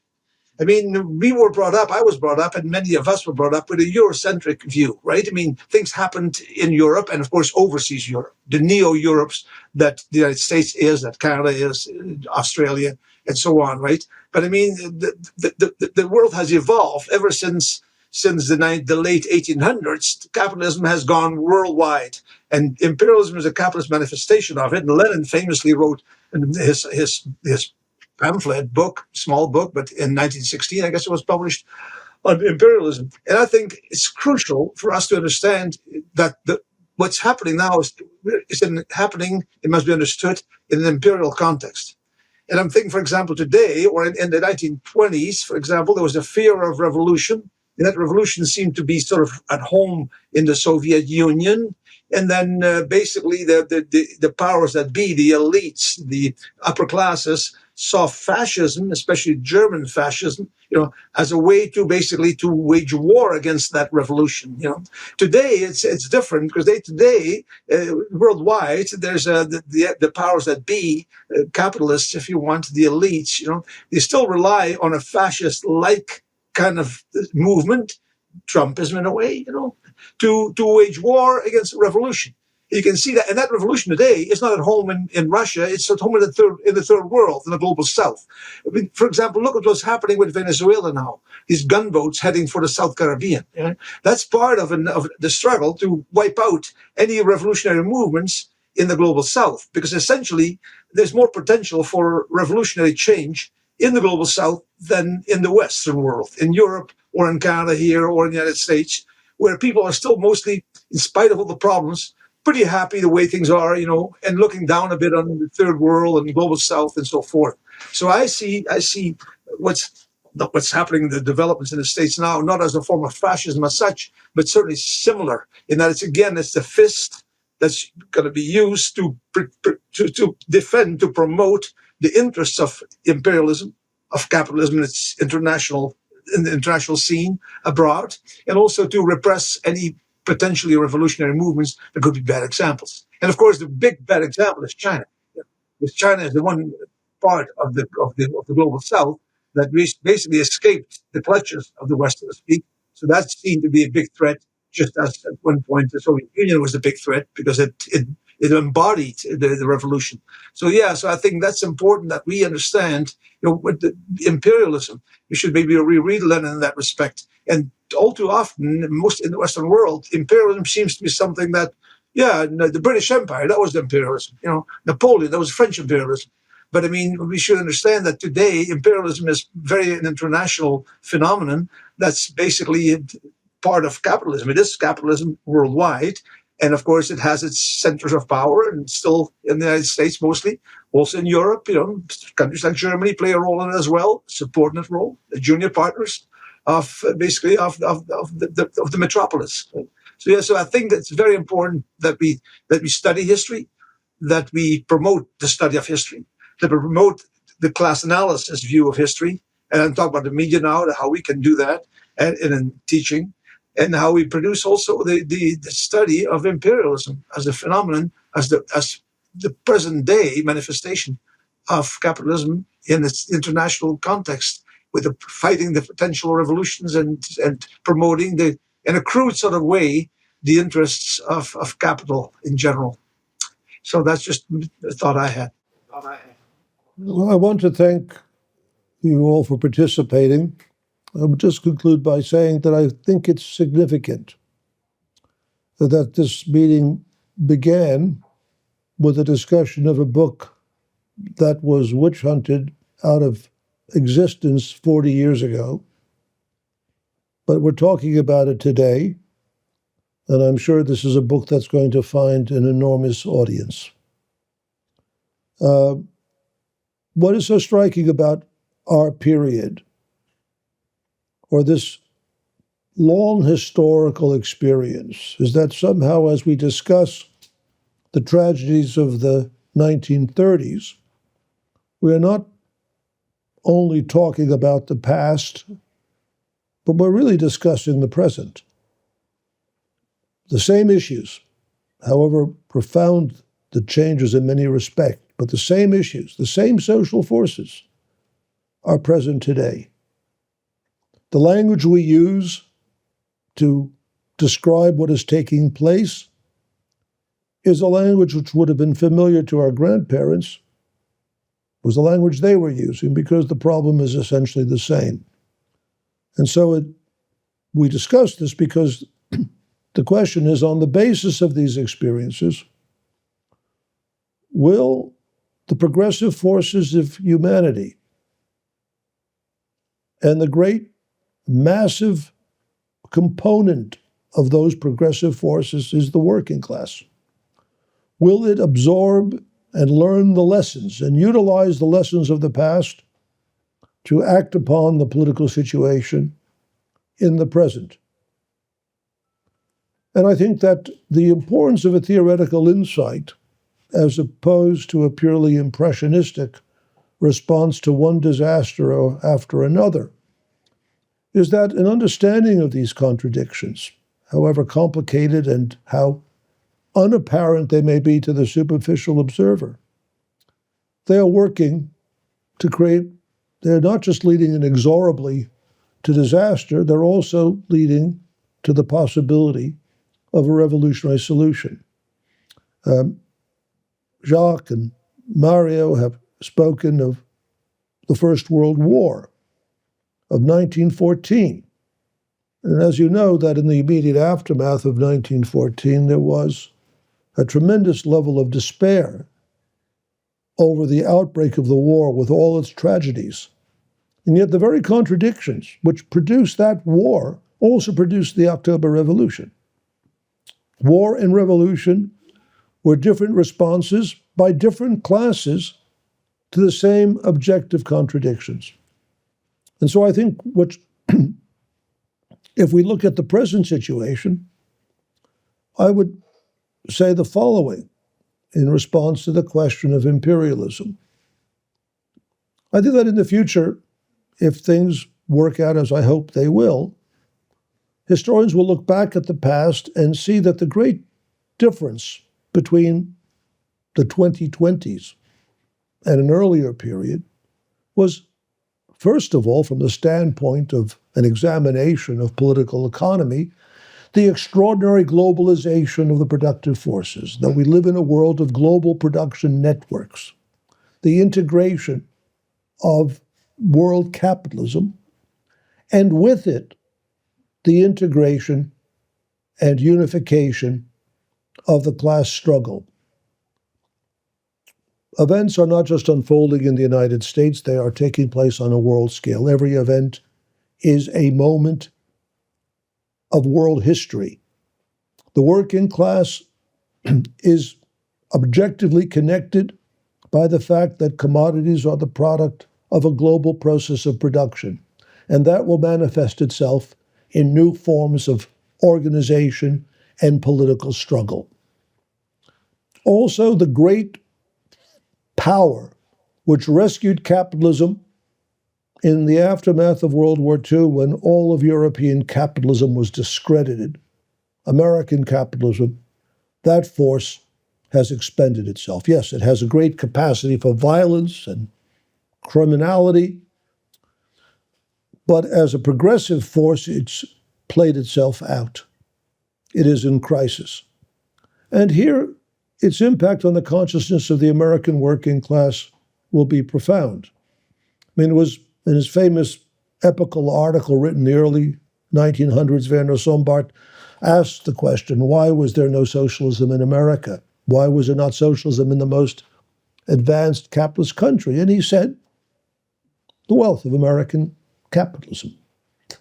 That was its great strength. But he also said, and that portion of his essay is generally forgotten, at some point, when that position deteriorates, socialism will come to America. And I think we're going to see it come in an explosive form. Not in the form of the type of milquetoast Democratic Party pseudo-reformism of Bernie Sanders, but in an explosive turn by the working class and the most advanced sections of young people and workers toward Marxism, which is the only theoretical framework for which one can understand objective reality, and on that basis build a revolutionary movement. I think this discussion we've had is one of many which need to be held. These are complicated questions. But David, your work was not in vain. You produced an important volume. And let me conclude with this. When your book comes out and is available in a paperback, the publishing house of the Socialist Equality Party, Mehring Books, Mehring, spelled after the name of the great German social democratic revolutionary theoretician Franz Mehring. Mehring Books will be proud to present your book to the readership of the WSWS in its many thousands. And I hope you'll give us an interview at that time and we can actively promote your book. Jacques Pauwels, I know you're not one who cares very much about royalties, but I hope that we have already ordered, we've gotten the first batch of this book available, so please go to World Socialist website, WSWS.org, also to our Mehring site, which can be accessed there directly, and please order this book, read it. It is a wonderfully written book. It's a great read. Mario, you have a new book out, and we have to get the English translation for it. But to our German comrades, please, we will also be marketing Mario's books. Doesn't mean we agree with everything Mario says, but he is always, he's an honest historian. He's a man of great principle, and we'll go on arguing as long as both of our healths hold out. And finally, I want to thank all of you for participating. We're in different time zones. And, but again, you see the technology of our, yes, if you have a book you want to bring to our attention, I can't read it. I'm just in my new book. It's called How Paris Made the Revolution, and the Revolution Made Paris. And it was published just last July. And it's available free of charge in PDF. So you have to pay for the paperback or the hardcover, but it's available free of charge. If you Google my name, Paris Revolution Pauwels, and the publisher is Iskra, Iskra. So you can get it free of charge. But students really like. And I gave a guest lecture at Queen's University just a few weeks ago, and the students like the idea that they can get it free of charge because books tend to be too expensive. I'm sure Robespierre would endorse the book. Yeah. Well, as long as we're plugging, here is the second edition of my book, which is not really you can maybe find a used copy somewhere, but otherwise it's for Griffin. It's sold out. And this is the hard copy, which just come out of the third edition, in which, unless you are a library, you probably cannot afford. But as David pointed out earlier, in a few months, it will be in paper as well and affordable. Yes, it is available as a hardcover. It is available, put out, I believe, by Brill. It's marketed toward libraries, but it will come out. I believe you told me it will be coming out this coming March or April as a paperback, and we will certainly make it available on Mehring. Christoph has as well. His book is available as well through Mehring, both in English and German translation. I have handy the German copy. but it's why are they back? It's also available in English, which is a really powerful refutation of historical falsification and an explanation of the connection between history and politics. So again, then, thank you very much. Wish you all well, and we'll now conclude this discussion. Thank you so much. Nice meeting you all.